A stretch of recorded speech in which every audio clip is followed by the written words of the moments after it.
আসসালামু আলাইকুম। Channel I কৃষি সংবাদে আমন্ত্রণ জানাচ্ছি আমি প্রিয়াঙ্কা।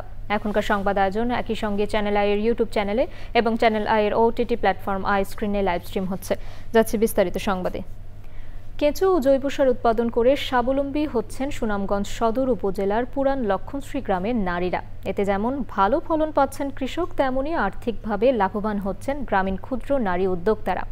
এই সার উৎপাদনে সহায়তা করছে কৃষি বিভাগ। সুনামগঞ্জ থেকে জাহাঙ্গীর আলমের তথ্য, ভিডিও চিত্রে আল মুকসিদের রিপোর্ট। বেসরকারি উন্নয়ন সংস্থা থেকে কেঁচো ও জৈব সার উৎপাদনের উপর প্রশিক্ষণ নেন সুনামগঞ্জ সদর উপজেলার নারী উদ্যোক্তা ফেরদৌসী বেগম সহ আরও কয়েকজন নারী। অন্যান্য নারীরা উদ্যোক্তা হতে আগ্রহী না হলেও হাল ছাড়েননি ফেরদৌসী বেগম। 2 কেজি অস্ট্রেলিয়ান কেঁচো এবং 12টি স্ল্যাব রিং বসিয়ে সার উৎপাদন শুরু করেন তিনি। 21 দিন পচানো লাগে, তারপরে রিঙে দেওয়ার পরে জির আর গোবর একসাথে 60 দিনের ভিতরে সার হয়ে যায়। পরে আমরা বিক্রি করি, আর বিক্রি করলে এটা আমাদের এমনি কোনো খরচ নাই নিজের গরু থাকলে। এই সার উৎপাদনে ফেরদৌসীর এখন আর কোনো খরচ হয় না। তাকে দেখে অনুপ্রাণিত হচ্ছেন অন্যরা। এক সপ্তাহ পরে আমরা রিঙ্গ তুলি, তোলার পরে জিটটা দিয়ে এক সপ্তাহ পরে তোমার এটারে লারণ লাগে, লাড়লে যেমন কিছুটা কি অতি তাক দেয় বড় হয়, ডিমও পারে। এই জৈব সার উৎপাদনে সাফল্য আশায় গ্রামবাসীর মধ্যে আগ্রহ বাড়ছে।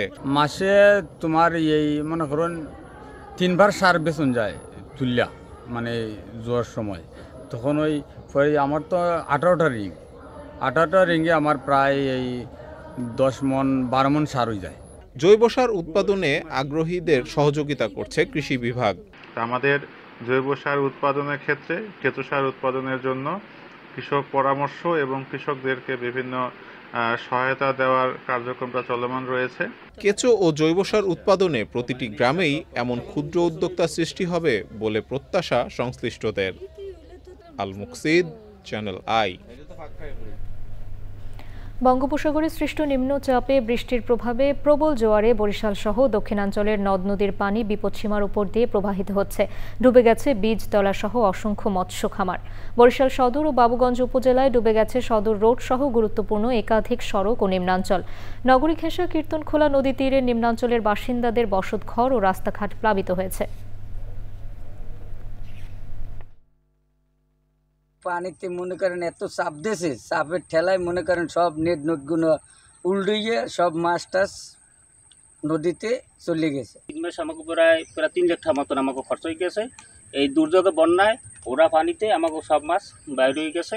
হঠাৎ করে কালকে রাত্রে পানিটা একটু বেশি উঠে গেছে এবং বৃষ্টি সবচেয়ে বড় কথা হয়েছে যে সকালে বৃষ্টিটাও যদি না হতো তাহলে হয়তো একটু হইতো। বৃষ্টি এবং পানি সব মিলেই আমার সব তলাই গেছে। নেত্রকোনায় এবার পাটের ভালো ফলন হলেও পাট ও পাটজাত দ্রব্যের চাহিদা না থাকায় আবাদ দিন দিন কমছে। স্থানীয় কৃষি বিভাগ বলছে ন্যায্য মূল্য নিশ্চিত করা গেলে পাট চাষের সোনালী দিন ফিরিয়ে আনা সম্ভব। নেত্রকোনা থেকে জাহিদ হাসানের তথ্য ও ভিডিও চিত্রে আল মুকসিদের আর একটি রিপোর্ট। এবছর নেত্রকোনায় পাট আবাদের লক্ষ্যমাত্রা ছিল 4590 হেক্টর জমিতে। আবাদ হয়েছে 4410 হেক্টরে। প্রতিমন পাট বিক্রি হচ্ছে 3000 থেকে 3500 টাকায়। ভালো বীজ দিলে অথচ ভালো দেখশুন সরকারে যদি করে তাহলে আমরা এই মাঠে আমরা এই নাইলাটা আমরা ধরে রাখতে পারবো। পাটের দাম দিছুন কমায়, আর এই দিছুন 3000 4000 টাকা, আর আমরা বেতন লাগে 12-13 এমন। মানে পাট করছে না, পাটের তো ন্যায্য মূল্য না দিন আমরা চাষা কি করে বাঁচাম। আপনার কাছে দাবি আমরা এটাই যে আমরা পাটের দাম বাড়াই দেব। পাট ও পাটজাত দ্রব্যের চাহিদা বৃদ্ধি এবং ভালো বীজ সরবরাহ নিশ্চিত করা গেলে আগামীতে পাট চাষে কৃষক আরও আগ্রহী হবে বলছে জেলা কৃষি বিভাগ। আমাদের এই জেলায় পাট আবাদের জমির পরিমাণ প্রতিদিনই কমে যাচ্ছে, প্রত্যেক বছরই কমে যাচ্ছে। আমরা কৃষি সম্প্রসারণ অধিদপ্তর থেকে যাতে কৃষকেরা তাদের জমিতে পাটগুলি আবাদ করেন সেটার জন্য আমরা সরকারিভাবে কৃষি প্রণোদনা সহ বিভিন্ন ধরনের সুযোগ সুবিধা এবং তাদেরকে উদ্বুদ্ধ করে যাচ্ছি।